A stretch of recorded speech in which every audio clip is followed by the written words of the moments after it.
The Caldwell mansion gleamed under the morning sun. White walls, rose gardens, the illusion of perfection.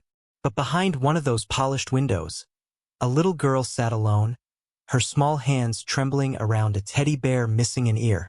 She had spilled orange juice on her dress again. For that, she would not eat. For that, she would be called a burden. Her name was Lily, 5 years old, a heart as pure as sunlight, and eyes too kind for the world she lived in.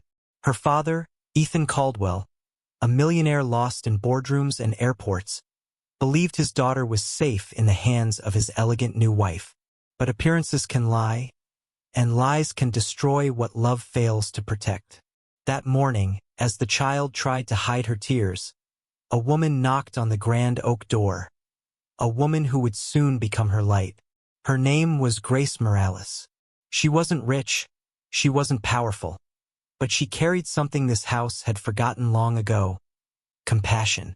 What Grace would discover inside those walls would test her courage, her faith, and her sense of justice.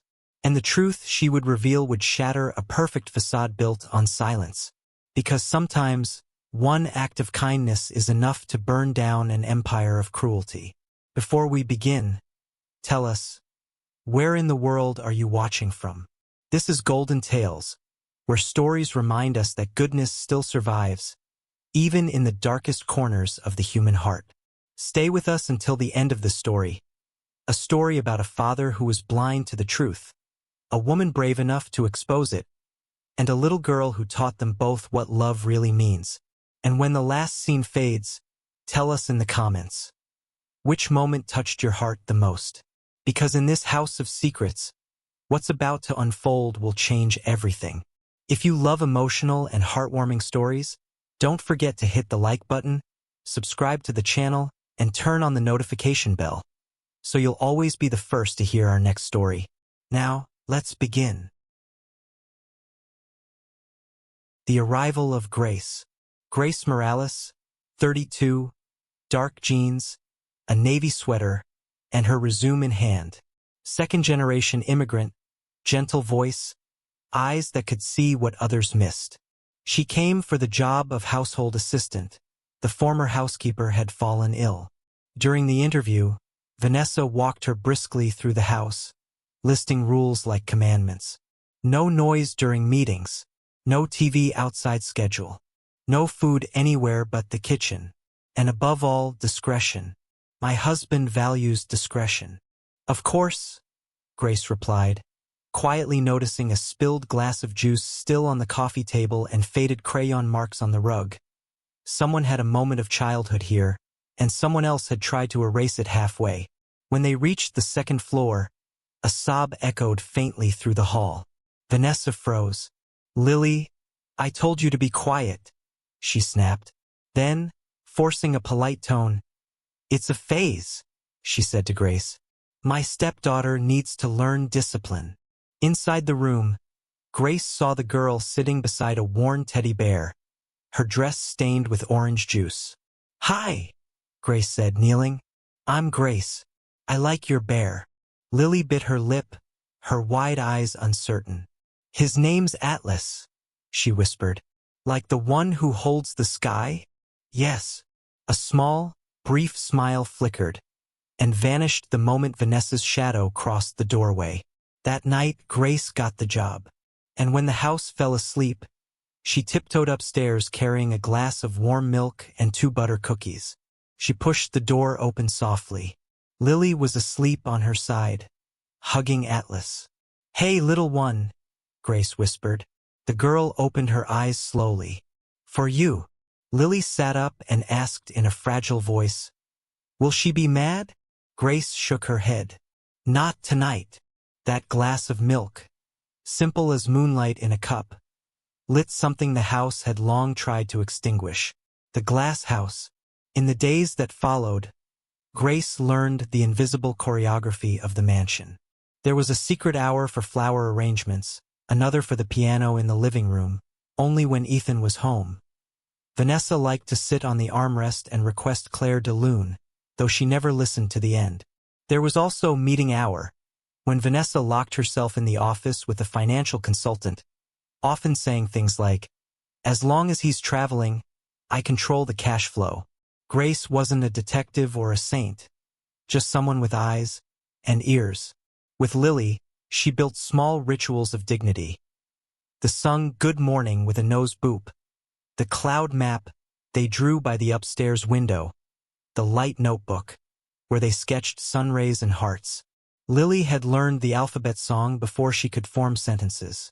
With Grace, she began speaking before worrying about letters. "My color is yellow because the sun sees me," she said one day, hugging Atlas. "Mine's blue," Grace replied, "because the ocean can hold laughter and tears." Vanessa watched their growing bond with an irritation that added too much gloss to her nails and too much perfume to the hallways. "You're spoiling the child. She needs to learn limits," she said one morning after finding Lily with crumbs on the table. "Children learn through love too," Grace answered, calm but firm. Vanessa smiled, a smile without warmth. "In this house, I decide." The broken vase. On a translucent Wednesday, a Chinese porcelain vase crashed from a side table with the sharp sound of thunder. Lily froze, hands suspended midair, eyes wide. It hadn't been her. Atlas had slipped, and Grace's hurried arm had nudged the edge. "It was an accident," Grace said. Vanessa's voice sliced the air before listening. "I knew it. Lily, how many times have I told you not to run here? To your room. No dinner." Lily looked at Grace, a silent plea. "It was my fault," Grace said. Vanessa's glare could have burned glass. "You're an employee. Don't lie for her. Ethan's coming tomorrow, and I'm done with embarrassment." Then, under her breath, cold as steel, "One more interference, and you're out." Grace picked up the shards with trembling fingers, her heart in sharper pieces than the porcelain. That night, she made soup for Lily in secret and slipped a note inside the light notebook. "Accidents happen. Your worth never changes." Lily drew a sun over the words, sealing the message with innocent fire. A father in transit. Ethan Caldwell traveled the world as easily as changing shirts. His life was made of spreadsheets and glass offices. He loved his daughter with the kind of love that, if not nurtured, turns into nostalgia. When he was home, he tried to make up for everything in a weekend. Took Lily to feed ducks by the lake, bought picture books, played Claire de Lune until the knot in his throat eased. And he truly believed everything was fine when he left. Vanessa fed him a polished version. There was a small incident with Lily, but Grace is learning. "I've got it under control." "Thanks, V," he'd say. "I know it's not easy." He was sincere and blind. Twice, Grace tried to find the right moment to talk to him. The first time he left for a quick call. That lasted 2 hours. The second, Vanessa intercepted her in the hall. "If you're asking for a raise, talk to me." He's exhausted. It wasn't a raise. It was the truth, which costs far more. The marks of silence. The mansion had thick walls, but some things still seeped through. On Saturday, while the Caldwells entertained friends by the pool, glasses laughter, a playlist mimicking elegance. Lily stayed upstairs, forbidden to come down, so she wouldn't make a mess. Grace sneaked up with a plate of tiny sandwiches hidden under her apron. She found the girl leaning against the hallway wall, staring at a crack in the baseboard. "Everything okay, sweetheart?" Lily showed her arm, a faint old bruise. "I fell," she said automatically. Grace breathed deep. "Who helped you up?" Lily hesitated. "Atlas." Grace hugged them both, the girl and the unsaid truth. She went downstairs with her heart pounding and, for the first time, faced Vanessa in the open air. "Lily needs you." Vanessa turned toward the bar. "She has you for the daily chores. She's 5. So fear doesn't teach discipline. You're fired." Ethan, returning from the kitchen with 2 glasses, caught only that last sentence. "What's going on?" "Nothing serious," Vanessa said smoothly. Grace is tired. I told her to take a break. Grace stayed silent. Lily waited upstairs, half hidden at the top of the stairs. The afternoon wind turned cold. The day the showroom cracked. 3 days later, a meeting in Manhattan was canceled. Ethan came home 2 hours early. As he entered the foyer, he heard it.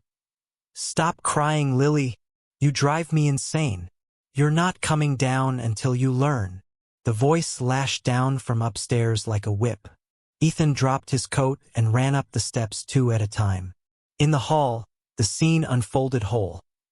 Vanessa towering by the door, Lily crouched in the corner, knees on the carpet, sobbing. Vanessa! Ethan's voice broke flat. She spun, irritation overtaking surprise. The girl has a name. His heart sank. Grace came running from the other corridor, holding the teddy bear. She saw the moment, stepped forward, and stood between them. That's enough. Vanessa took a step. You don't give orders here. I know, Grace said quietly, but she's not yours. The sentence rang through the house like a long overdue bell. Vanessa, Ethan demanded, voice cold now. Explain. I'm trying to civilize your daughter. If you don't want that, fine. Do it yourself. Silence reigned. Daddy, Lily whispered between sobs. Ethan knelt, gathering her in his arms, suit forgotten. I'm here. The showroom's glass finally shattered. 8 after the shatter. That night, Vanessa tried to rewrite the story. Ethan, I was stressed. You know how hard it is doing everything alone. Alone? He thought of her Pilates, her charity photo ops, her curated dinners.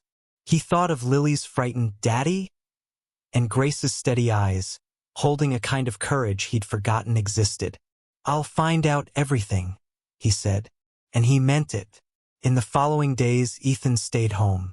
He watched like a man newly awake.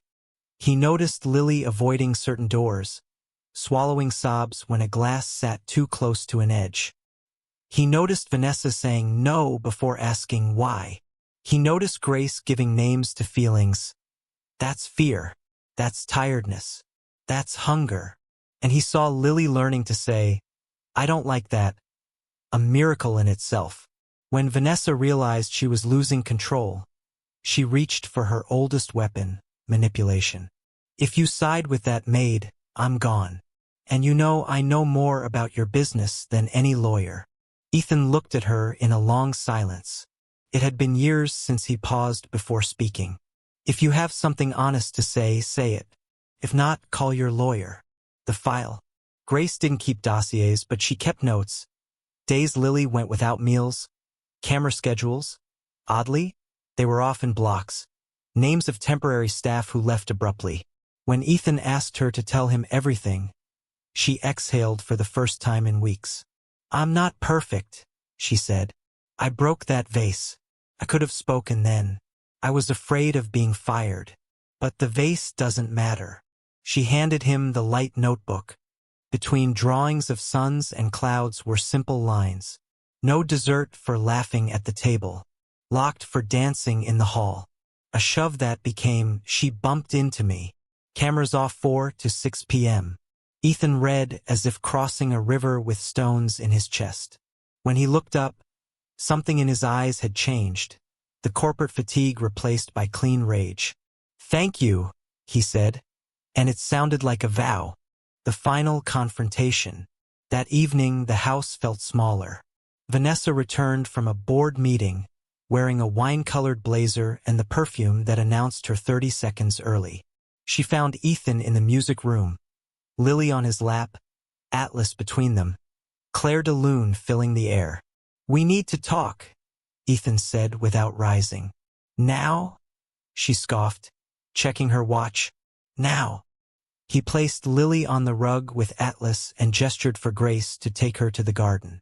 Once alone, Ethan turned on the TV and played footage from cameras Vanessa thought she controlled. I installed a backup system outside the home network. The scenes were short but endless. Vanessa snatching Lily's plate. Vanessa shouting inches from her face. Vanessa locking the door while the child sobbed inside. You invaded my privacy. I protected my daughters. She laughed. A hollow, brittle sound. You're throwing away everything we built for a defective child and a Latina maid playing saint? Ethan listened to every word before answering. And when he did, it was with the precision of someone done making excuses. I'm throwing away what you destroyed, my daughter's peace. From now on, you have no access to this house, to our accounts, or to me. I'll call the lawyer and the police. Don't come back. Vanessa took a step forward but stopped when she saw who he had become. You'll regret this. I already do, he said. And now I'll make it right. What came after? Justice is never perfect, but some paths lead the right way. Vanessa hired attorneys and tried to frame it all as domestic misunderstandings. But the backup footage, staff testimonies, Grace's notes, and, most of all, Lily's own halting words and gestures formed a net too strong to tear. The media never knew. Neighbors gossiped for 2 weeks, then forgot. The sea didn't. The sea remembers. What changed first in the mansion was the air. Windows opened earlier. The piano no longer depended on moods. The kitchen fridge filled with Lily's drawings. Ethan learned to make Sunday pancakes. The first ones came out crooked, and Lily called them smiley pancakes. Grace stayed. I'll stay until you don't need me, she said. They both knew she'd stay even if she didn't say it. Lily returned to school with a new yellow backpack and a note inside. If you feel sad, draw me a cloud. That afternoon she came back with 3 clouds and 1 sun. Because it rained, and then it got pretty. Grace cried quietly in the car. Ethan pretended to look for his glasses. That night, in the music room, Lily pressed the button that made the piano play automatically, and the melody filled the spaces that used to echo empty. Daddy dance? She asked. Ethan extended his hand. They spun slowly. Atlas watched from the couch. So did the house. Repair. Reparation sounds too big a word for small gestures. Yet those were the ones that mattered. Ethan called therapists and child development specialists. He hired a family lawyer who focused on child protection. He apologized, not as a formality, but as a man opening long-locked doors. I was absent. I didn't see. I chose the comfort of not seeing. That won't happen again. To Grace, he offered a new role that didn't exist in any HR chart. Coordinator of Emotional Routine. They laughed at the title. I just want this house to stop needing a translator for love, she said. He understood as one understands a solved equation that still looks like art. By spring, they planted a garden of sunflowers. For you, Ethan told Lily. For us, she corrected, pressing her small hands into the soil. Neighbors passing by saw the yellow rising and said, beautiful. They didn't know and didn't need to. The visit. Months later, on a day that smelled like new books, the doorbell rang. Outside stood one of Vanessa's lawyers with a folder. Mrs. Kendall accepts the restraining order and the settlement terms. It included a handwritten letter from Vanessa, or from whoever wrote her apologies. Ethan didn't read it through. He burned it, releasing smoke and closure. He'd learned from his daughter not to keep what hurts. The birthday. Lily turned 6 in the garden. Yellow balloons, lemon-frosted cake, a candle that lit fast.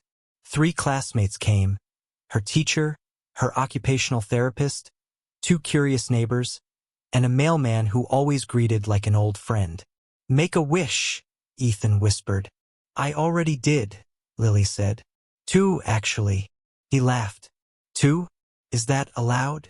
Mine are. She blew the candle with a confident puff. What were they? Asked Grace, handing out apple juice. That the sun never forgets me, Lily said.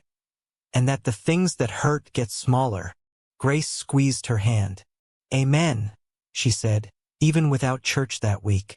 A whole song.